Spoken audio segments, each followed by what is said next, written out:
Max Verstappen's chances of winning the 2025 Formula One championship have effectively ended after the Brazilian Grand Prix, where a controversial late race pit stop cost him a potential victory and left him 49 points behind championship leader Lando Norris with just 3 races remaining.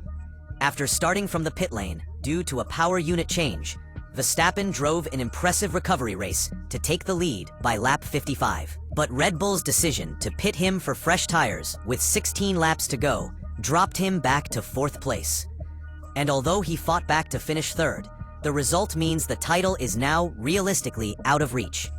The weekend in Brazil started poorly for Verstappen, after a difficult sprint race on Saturday morning prompted Red Bull to make significant setup changes to his car before qualifying. Team principal Lauren Mekies explained the reasoning behind the decision, saying, "We were not happy with where we were after the sprint, so we decided to make a number of changes. It is part of the risk-taking we felt was necessary to see if we could get more out of the car." However, the changes did not produce the desired effect, and instead made the car more difficult to drive, leaving Verstappen with very little grip and a car that was sliding through the corners.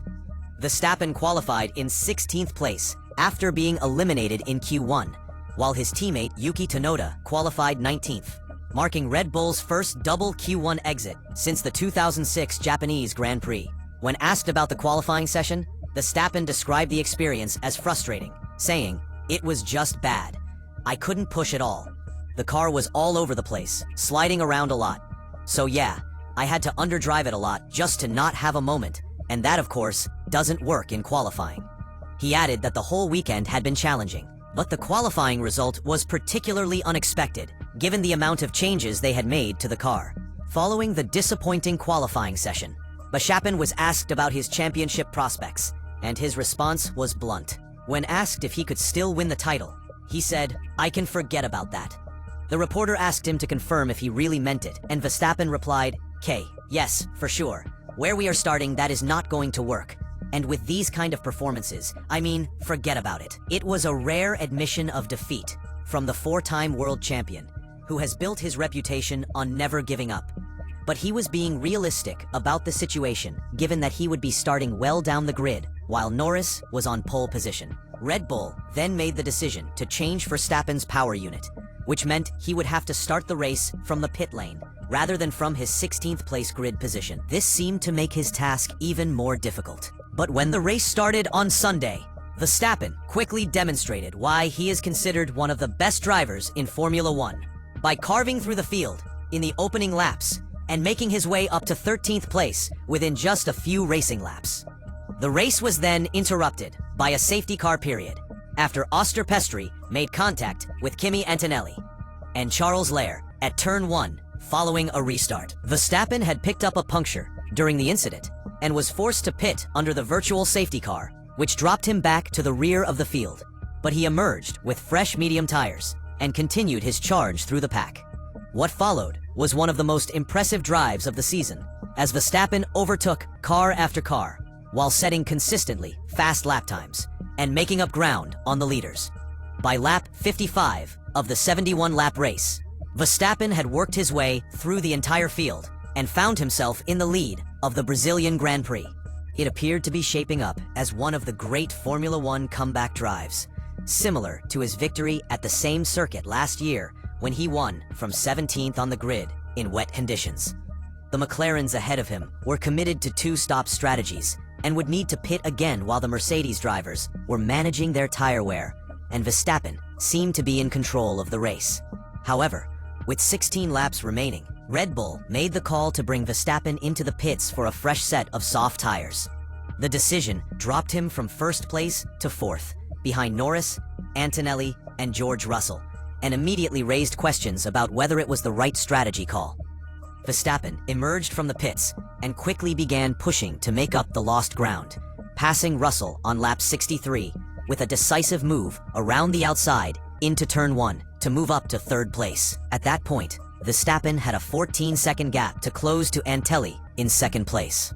And with fresh soft tires, he began eating into that deficit at a rate of 1 to 2 seconds per lap. For a few laps, it looked like he might be able to catch and pass the Mercedes driver. But as the soft tires began to lose their performance advantage, Verstappen's pace dropped off, and he was unable to make further progress. He ultimately finished in third place, with Norris winning the race and Antonelli taking second. After the race, the pit stop decision became the main topic of discussion in the Formula One paddock. Lauren Mex defended the strategy call, but acknowledged that it had been a difficult weekend for the team. He said it didn't work, and if anything, it went in the opposite direction, and clearly we lost a lot of competitiveness. It is painful and difficult to accept, but it is what happens when you take risks sometimes. And the best we can do is to learn from it and see where we can improve the car from here. The team principal's comments suggested that Red Bull felt the pit stop was necessary to protect against the threat from the cars behind. But the decision ultimately cost Verstappen a chance at victory. The result leaves Verstappen 49 points behind Norris in the championship standings, with 3 races remaining in Las Vegas, Qatar, and Abu Dhabi, while there are still 83 points available over those final 3 rounds. The mathematics of the situation make it extremely difficult for Verstappen to close the gap. Even if he were to win all 3 remaining races, Norris would only need to finish in the top positions to secure the championship, meaning that barring a major incident or mechanical failure for the McLaren driver, the title fight is effectively over. For Verstappen, the Brazilian Grand Prix will be remembered as a race of what might have been, as his driving performance was exceptional, but the strategic decision took away his opportunity to win. He demonstrated his skill and determination by recovering from a pit lane start to lead the race, showing why he has won 4 world championships.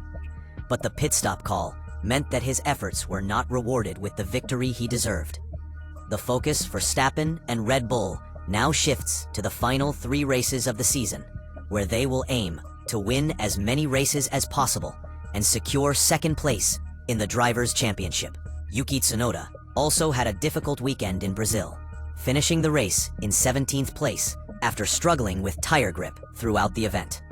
He explained that the team was unable to get the tires working properly and that they needed to understand why they had been so uncompetitive at this particular circuit. The double Q1 exit and disappointing race results for both Red Bull drivers highlighted the challenges the team has faced this season in trying to keep pace with McLaren's development. The championship standings now show Norris with a commanding 49-point lead over Verstappen. And with only 3 races remaining, the title appears to be heading to McLaren. For Formula One fans, the Brazilian Grand Prix will be remembered as the race where Verstappen's championship hopes came to an end, despite one of his most impressive comeback drives of the season.